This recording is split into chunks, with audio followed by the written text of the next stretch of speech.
ایک حبشی نے سرکار مدینہ حضرت محمد صلی اللہ علیہ وآلہ وسلم کی بارگاہ اقدس میں عرض کی، یا رسول اللہ صلی اللہ علیہ وآلہ وصحابہ وسلم، میرے گناہ بے شمار ہیں، کیا میری توبہ بارگاہ الہی میں قبول ہو سکتی ہے؟ آپ صلی اللہ علیہ وآلہ وسلم نے ارشاد فرمایا، کیوں نہیں؟ اس نے عرض کی، کیا وہ مجھے گناہ کرتے ہوئے دیکھتا بھی رہا ہے؟ ارشاد فرمایا، وہ سب کچھ دیکھتا رہا ہے۔ یہ سن کر حبشی نے ایک چیخ ماری اور زمین پر گر پڑے اور کہا، میری آخرت برباد ہو گئی، اب میں جہنم کا حقدار ٹھہرا ہوں۔ آپ صلی اللہ علیہ وسلم نے فرمایا، اے شخص، تو یہ عمل کر، اللہ تعالیٰ تیرے سب گناہ معاف فرمائے گا اور تیرے ساتھ نرمی والا معاملہ فرمائے گا۔ فرمایا، میں اپنی امت کے لیے 20 عمل کی نصیحت کرتا ہوں، جن میں بخشش ہے، جن میں بلا حساب و عذاب جنت ہے، جن میں اعلیٰ رتبہ ہے اور جنت میں بلند مرتبہ ہے۔ ان 20 عمل میں سے ایک عمل بھی اس کے گناہوں پر بھاری ہوگا۔ وہ 20 عمل یہ ہیں۔ بسم اللہ الرحمن الرحیم۔ السلام علیکم ورحمۃ اللہ۔ محترم ناظرین، حضرت عائشہ صدیقہ رضی اللہ تعالی عنہا نے ایک لونڈی خریدی۔ حضرت جبرائیل امین علیہ السلام نبی کریم صلی اللہ علیہ وسلم کی خدمت میں حاضر ہوئے اور کہا کہ یا رسول اللہ صلی اللہ علیہ وسلم، اس لونڈی کو اپنے گھر سے نکال دیجئے کیونکہ یہ دوزخیوں میں سے ہے۔ حضرت عائشہ صدیقہ رضی اللہ تعالی عنہا نے اس کو گھر سے نکال دیا اور آپ رضی اللہ تعالی عنہا نے تھوڑا سا خرما اس لونڈی کو دیا کہ جب بھوک ستائے وہ کھا لے۔ چنانچہ اس لونڈی نے آدھا خرما کھایا اور ابھی راستہ ہی میں تھی کہ اس کے قریب سے ایک فقیر گزرا اور اس نے آدھا خرما جو باقی تھا اس فقیر کو دے دیا۔ اس کے بعد حضرت جبرائیل امین علیہ السلام رسول اللہ صلی اللہ علیہ وسلم کی خدمت میں آئے اور آپ سے عرض کیا، یا رسول اللہ صلی اللہ علیہ وسلم، اس لونڈی کو واپس بلا لیجئے کیونکہ وہ اس صدقہ کی وجہ سے جنتیوں سے ہو گئی ہے۔ اس کے تمام گناہ پروردگار نے اس آدھا خرما صدقہ کے بدلے معاف فرما دیے ہیں۔ حضرت ابن عباس رضی اللہ تعالی عنہ سے روایت ہے کہ وہ فرماتے ہیں کہ ایک مرتبہ مدینہ منورہ میں سخت قحط پڑا۔ حضرت عثمان غنی رضی اللہ تعالی عنہ ملک کے شام سے ایک قافلہ لے کر آیا۔ جب مدینہ کے تاجر آپ کے پاس آئے تاکہ آپ سے غلہ خریدیں تو حضرت عثمان غنی رضی اللہ تعالی عنہ نے ان سے فرمایا کہ تم لوگ مجھے کیا نفع دو گے؟ تاجروں نے کہا کہ ہر 10 درہم پر 2 درہم آپ ہم سے منافع لے لیں۔ آپ نے فرمایا کہ مجھے اور زیادہ دو۔ تاجروں نے کہا کہ ہر 10 درہم پر 4 درہم آپ کو منافع دیں گے۔ آپ نے فرمایا کہ اور زیادہ کرو۔ تو تاجروں نے کہا کہ ہم مدینہ کے تاجر ہیں، ہم سے زیادہ اور کون آپ کو نفع دے گا؟ حضرت عثمان غنی رضی اللہ تعالی عنہ نے فرمایا کہ اللہ تعالیٰ مجھے 1 درہم کے عوض 10 درہم زیادہ نفع دے گا، بے شک میں نے یہ غلہ مدینہ کے فقیروں کے لیے صدقہ دیا۔ حضرت ابن عباس رضی اللہ تعالی عنہ فرماتے ہیں کہ میں نے رسول اللہ صلی اللہ علیہ وآلہ وسلم کو خواب میں دیکھا کہ آپ ابلک گھوڑے پر سوار ہیں اور آپ کے جسم اطہر پر نور کی ریشمی چادر ہے۔ چنانچہ میں نے آپ سے عرض کی، یا رسول اللہ صلی اللہ علیہ وآلہ وسلم، میں آپ کا مشتاق ہوں۔ آپ صلی اللہ علیہ وسلم نے فرمایا کہ اے ابن عباس، حضرت عثمان نے جو صدقہ کیا ہے اور اللہ تعالیٰ نے وہ صدقہ قبول فرمایا ہے اور جنت میں ایک دلہن سے ان کا نکاح ہے اور میں وہاں شرکت کے لیے جا رہا ہوں۔ نبی کریم صلی اللہ علیہ وسلم کی خدمت اقدس میں ایک دیہاتی شخص آیا اور آپ سے کہا کہ یا رسول اللہ صلی اللہ علیہ وسلم، میں آپ کے پاس آ رہا تھا کہ ایک جھاڑی سے گزرا، میں نے اس میں چڑیا کے بچوں کی آوازیں سنی، چنانچہ میں نے ان کو پکڑ لیا اور ان کو اپنی چادر میں رکھ لیا۔ اس کے بعد ان کی ماں آئی اور اس نے میرے سر پر چکر لگایا، میں نے ان کے لیے بچوں کو چادر سے چھوڑ دیا، چنانچہ وہ ان پر گری، پھر میں نے ان کو اپنی چادر میں لپیٹ لیا۔ بدو سے یہ سن کر سرکار دو عالم صلی اللہ علیہ وسلم نے اس بدو سے فرمایا، ان کو رکھ دو، چنانچہ اس نے ان کو رکھ دیا تو ان بچوں کی ماں ان کو کھلانے لگی۔ سرکار دو عالم صلی اللہ علیہ وسلم نے اپنے اصحاب سے مخاطب ہو کر فرمایا کہ کیا اس پر تعجب کرتے ہو؟ قسم ہے اس ذات کی جس نے مجھے حق کے ساتھ نبی بنا کر بھیجا ہے، بے شک اللہ تعالیٰ کریم اپنے بندوں پر ان بچوں کی ماں سے بھی زیادہ مہربان ہے۔ پھر آپ نے اس دیہاتی سے فرمایا کہ واپس جاؤ اور ان کو اس جگہ پر چھوڑ دو۔ چنانچہ وہ بدو کہتا ہے کہ میں ان کو لے کر واپس آیا، حالانکہ ان کی ماں میرے سر پر اپنے بازو ہلاتی رہی، یعنی اڑتی رہی، یہاں تک کہ میں نے ان کو ان کی جگہ پر رکھ دیا۔ حضرت سیدنا ابو ہریرہ رضی اللہ تعالی عنہ سے مروی ہے کہ رسول اکرم صلی اللہ علیہ وسلم نے فرمایا، بنی اسرائیل میں ایک شخص تھا جس نے زندگی بھر کبھی کوئی نیکی نہ کی تھی۔ اس نے اپنے گھر والوں کو وصیت کی تھی کہ جب میں مر جاؤں تو مجھے جلا دینا اور میری آدھی راکھ جنگل میں اڑا دینا، جبکہ آدھی دریا کے سپرد کر دینا۔ رب تعالیٰ کی قسم، اگر اللہ تعالیٰ نے میری گرفت کی تو وہ مجھے ایسا عذاب دے گا کہ پورے جہان میں سے کسی کو ایسا عذاب نہ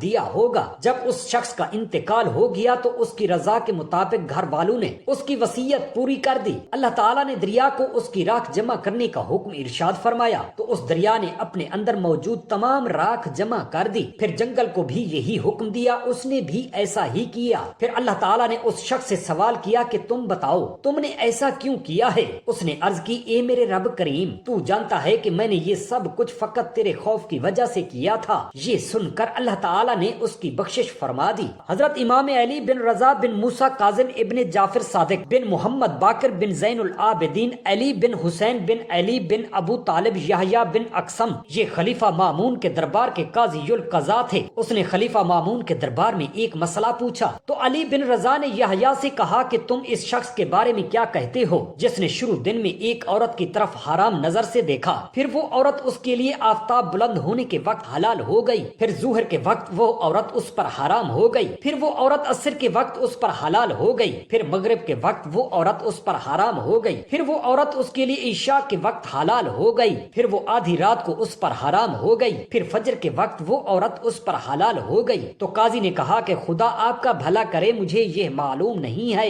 اس کے بعد خلیفہ مامون نے علی بن رضا سے کہا اے امیر المؤمنین کے صاحبزادے، اس مسئلہ کے بارے میں ہمیں آگاہ فرمائیں۔ تو صاحبزادہ نے کہا کہ بے شک یہ عورت ایک لونڈی ہے، اس کو شروع دن میں ایک اجنبی نے دیکھا، پھر بلند ہونے کے وقت اس اجنبی نے وہ لونڈی خرید لی، پھر اس نے ظہر کے وقت اس کو آزاد کر دیا، اس کے بعد اس نے عصر کے وقت اس سے نکاح کر لیا، پھر مغرب کے وقت اس نے اس عورت سے اظہار کیا، یعنی اس عورت کو اپنے کسی کے محرم کے ساتھ تشبیہ دی، پھر اس نے عشاء کے وقت اس کا کفارہ دیا، پھر اس نے اس کو آدھی رات میں طلاق رجعی دی، پھر اس نے فجر کے وقت اس سے رجعت کر لی۔ تو مامون نے علی بن رضا سے کہا کہ آپ نے نہایت اچھا جواب دیا ہے، اور مامون نے اسی مجلس میں آپ سے اپنی لڑکی کا نکاح کر دیا۔ اس کے بعد وہ اپنی بیوی کو لے کر مدینہ منورہ کی طرف آئے، پھر مامون کی لڑکی نے اپنے باپ کے پاس خط بھیجا اور اس سے یہ شکایت کی میرے شوہر نے مجھ پر لونڈی کر لی ہے۔ اس کے باپ نے اس کو لکھا کہ میں نے تیرا ان سے نکاح اس لیے نہیں کیا ہے کہ جو چیز اللہ تعالیٰ نے ان کے لیے حلال کی ہے اس کو میں ان پر حرام کر دوں، تو ایسی شکایت دوبارہ میرے پاس نہ آئے۔ پھر اس کے باپ کے مرنے کے بعد اس کو خلیفہ معتصم کے پاس بھیجا، تو خلیفہ نے اس کو ان کے پاس اس وقت بھیجا جبکہ ماہ محرم کی 2 راتیں باقی تھیں، اور علی بن رضا نے اس کے ساتھ ہمیشہ رہے۔ سرکار دو عالم صلی اللہ علیہ وآلہ وسلم جب 5ویں آسمان کی طرف چڑھے تو آپ نے اس میں ایسے فرشتے دیکھے جن کے سروں اور پاؤں کے درمیان منہ اور بازو تھے، اور وہ خوف الہی سے رو رہے تھے۔ حضرت جبرائیل علیہ السلام نے سرکار دو عالم صلی اللہ علیہ وسلم سے کہا کہ یہ مقربین فرشتے ہیں۔ حضرت ابن عباس رضی اللہ تعالی عنہ نے فرمایا کہ اسرافیل علیہ السلام نے اپنے رب سے سوال کیا کہ وہ ان کو آسمانوں اور زمینوں اور پہاڑوں اور ہواؤں کی قوت اور انسان اور جن کی طاقت عطا فرمائے۔ چنانچہ اللہ تعالیٰ نے ان کو وہ عنایت فرمائی اور ان کے سر سے قدموں تک منہ اور بال و زبانیں اور بازو عطا کیے جن کی تعداد کو سوائے اللہ تعالیٰ کے اور کوئی نہیں جانتا، اور وہ 10 لاکھ لغت سے ہر زبان میں اللہ تعالیٰ کی تسبیح کرتا ہے، اور ہر تسبیح سے اللہ تعالیٰ ایک فرشتہ پیدا کرتا ہے، اور وہ مقربین فرشتے ہیں۔ حضرت نوح علیہ السلام نے اللہ تعالیٰ سے پوچھا کہ میں کشتی کیسے بناؤں، تو اللہ تعالیٰ نے جبرائیل علیہ السلام کو حکم دیا کہ وہ حضرت نوح علیہ السلام کو کشتی بنانا سکھا دیں۔ حضرت ابن عباس رضی اللہ تعالی عنہ نے فرمایا کہ حضرت نوح علیہ السلام نے ساگون کی لکڑی سے تختے چیرتے اور کاٹتے تھے اور تختوں کو آپس میں ملاتے تھے اور کیلوں سے اس کو مضبوط کرتے تھے، اور آپ نے کشتی کا سر مور کے سر کی طرح بنایا، اور اس کی دم مرغ کی دم کی طرح، اور اس کی چونچ باز کی چونچ کی طرح بنائی، اور اس کے بازو عقاب کے بازوؤں کی طرح، اور اس کا منہ کبوتر کے منہ کی طرح بنایا، اور کشتی کے 3 طبقے بنائے۔ باز نے کہا کہ 7 طبقے بنائے تھے، اور اس کا طول 1000 گز تھا، اور اس کا عرض 600 گز کا تھا، اور اس کی بلندی 300 گز کی تھی، اور باز نے کہا کہ اس کا طول 400 گز کا تھا، اور اس کا عرض 200 گز تھا، اور اس کے 7 طبقے بنائے، اور ہر طبقہ کے درمیان 10 گز کا فاصلہ تھا، اور ہر طبقہ کا ایک دروازہ بنایا گیا، اور کشتی کے لیے لوہے کی زنجیریں بنائیں، اور اس پر روغن کیرو کارا ملا، اور اللہ تعالیٰ نے حضرت نوح علیہ السلام کو حکم دیا کہ اس کے چاروں کناروں پر 4 کیلیں گاڑھیں، اور ہر کیل پر لفظ عین کا نشان کر دیں۔ حضرت نوح علیہ السلام نے اللہ تعالیٰ سے اس کا فائدہ پوچھا۔ اللہ تعالیٰ نے فرمایا کہ یہ اصحاب محمد صلی اللہ علیہ وسلم کے نام ہیں۔ حضرت عقیق، ابو بکر، حضرت عمر، حضرت عثمان اور حضرت علی رضی اللہ تعالی عنہما، اور کشتی میں پانی کا ایک حوض بنایا، پھر کشتی میں 6 ماہ کی خوراک رکھ لی، اور اللہ تعالیٰ نے حضرت نوح علیہ السلام نمازوں کے اوقات اور رات و دن کے گھڑیوں کشتیوں کو پہچانتے تھے اور حضرت نوح علیہ السلام کو کشتی بنانے میں 40 سال لگے، اور کہا گیا ہے کہ حضرت نوح علیہ السلام کی قوم رات کو اس کشتی کی طرف آتی تھی اور اس میں آگ ڈالتی تھی تاکہ وہ اس کو جلا دیں، لیکن آگ کچھ اثر نہیں کرتی تھی۔ اس پر وہ کہتے تھے کہ حضرت نوح علیہ السلام کے جادو کا اثر ہے، اور جب کشتی تیار ہو چکی تو اللہ تعالیٰ نے اس کو ایسی زبان سے با آواز بلند گو بنا دیا کہ لوگ اس کو پہچانتے۔ تو کشتی نے کہا کہ سوائے اللہ تعالیٰ کے کوئی معبود برحق نہیں ہے، اور وہ اگلوں اور پچھلوں کا معبود ہے، اور میں نجات کی کشتی ہوں۔ جو شخص مجھ پر سوار ہوگا اس نے نجات پائی، اور جو مجھ سے پیچھے رہا وہ ہلاک ہوا۔ چنانچہ حضرت نوح علیہ السلام نے اپنی قوم سے فرمایا کہ کیا تم اب ایمان لاتے ہو؟ انہوں نے کہا کہ نہیں اے نوح علیہ السلام، یہ صرف تمہارے جادو کی قوت سے ہے۔ پھر حضرت نوح علیہ السلام نے بحکم الہی تمام وحشی جانور اور پرند اور حشرۃ الارض جانوروں کو آواز دی کہ تم سب کشتی کی طرف آؤ اور عذاب نازل ہونے سے پہلے اس میں سوار ہو جاؤ۔ اور اللہ تعالیٰ نے حضرت نوح علیہ السلام کی پکار کو مشرق اور مغرب تک پہنچا دیا، چنانچہ سب جانور ان کی طرف متوجہ ہوئے۔ تو حضرت نوح علیہ السلام ہر نوع کائنات سے جوڑا لینے لگے، اور اللہ تعالیٰ نے ہوا کو حکم دیا کہ وہ حضرت نوح علیہ السلام کی طرف درختوں کے اقسام کو لے جائے، تو انہوں نے درختوں کی ہر قسم سے ایک ایک کو کشتی میں لاد لیا، اور کشتی کے پہلے طبقہ میں مردوں اور عورتوں کو سوار کیا، اور وہ یہی لوگ تھے، اور ان کے ساتھ تابوت صندوق تھا جس میں حضرت آدم و حوا علیہ السلام کا جسم اور حجر اسود اور مقام ابراہیم علیہ السلام اور انبیاء مرسلین کے عدد کے موافق ان کی لاٹھیاں تھیں، اور ہر لاٹھی پر اس کے مالک کا نام تھا۔ اور حضرت نوح علیہ السلام نے دوسرے طبقہ میں وحشی جانور اور زمین پر چلنے والے جانور اور چوپائیوں کو لادا، اور تیسرے طبقہ میں پرندوں کو، اور چوتھے طبقے میں درختوں کو، اور پانچویں طبقہ میں پنجہ والے جانور شیر وغیرہ کو، اور چھٹے طبقہ میں سانپ اور بچھو، اور ساتویں طبقہ میں ہاتھی وغیرہ کو کشتی میں سوار کیا۔ ام المؤمنین حضرت سیدہ عائشہ صدیقہ رضی اللہ تعالی عنہا فرماتی ہیں کہ میں نے عرض کی یا رسول اللہ صلی اللہ علیہ وسلم، کیا آپ کی امت میں سے کوئی بلا حساب بھی جنت میں جائے گا؟ تو فرمایا ہاں، وہ شخص جو اپنے گناہوں کو یاد کر کے روئے۔ حضرت سیدنا عبداللہ بن عمر رضی اللہ تعالی عنہ نے فرمایا اللہ تعالیٰ کے خوف سے ایک آنسو کا بہنا میرے نزدیک 1000 دینار صدقہ کرنے سے بہتر ہے۔ مروی ہے کہ قیامت کے دن ایک شخص کو بارگاہ خداوندی میں لایا جائے گا، اور اسے اس کا اعمال نامہ دیا جائے گا، تو وہ اس میں کثیر گناہ پائے گا۔ پھر عرض کرے گا یا الہی، میں نے تو یہ گناہ کیے ہی نہیں۔ اللہ تعالیٰ ارشاد فرمائے گا میرے پاس اس کے مضبوط گواہ ہیں۔ وہ بندہ اپنے دائیں بائیں مڑ کر دیکھے گا لیکن کسی گواہ کو موجود نہ پائے گا، اور کہے گا یا رب وہ گواہ کہاں ہیں؟ تو اللہ تعالیٰ اس کے اعضاء کو گواہی دینے کا حکم دے گا۔ کان کہیں گے ہاں ہم نے حرام سنا اور ہم اس پر گواہ ہیں۔ آنکھیں کہیں گی ہاں ہم نے حرام دیکھا۔ زبان کہے گی ہاں میں نے حرام بولا تھا۔ اسی طرح ہاتھ اور پاؤں کہیں گے ہاں ہم حرام کی طرف بڑھے تھے۔ شرمگاہ پکارے گی ہاں میں نے زنا کیا تھا۔ وہ بندہ یہ سب سن کر حیران رہ جائے گا۔ پھر جب اللہ تعالیٰ اس کے لیے جہنم میں جانے کا حکم فرما دے گا تو اس شخص سے سیدھی آنکھ کا ایک بال رب تعالیٰ سے کچھ عرض کرنے کی اجازت طلب کرے گا، اور اجازت ملنے پر عرض کرے گا یا اللہ، کیا تو نے نہیں فرمایا تھا کہ میرا جو بندہ اپنی آنکھ کے کسی بال کو میرے خوف میں بہائے جانے والے آنسوؤں میں تر کرے گا میں اس کی بخشش فرما دوں گا؟ اللہ تعالیٰ ارشاد فرمائے گا کیوں نہیں؟ تو وہ بال عرض کرے گا میں گواہی دیتا ہوں کہ تیرا یہ گنہگار بندہ تیرے خوف سے رویا تھا جس سے میں بھیگ گیا تھا۔ یہ سن کر اللہ تعالیٰ اس بندے کو جنت میں جانے کا حکم فرما دے گا۔ پھر ایک منادی پکار کر کہے گا سنو،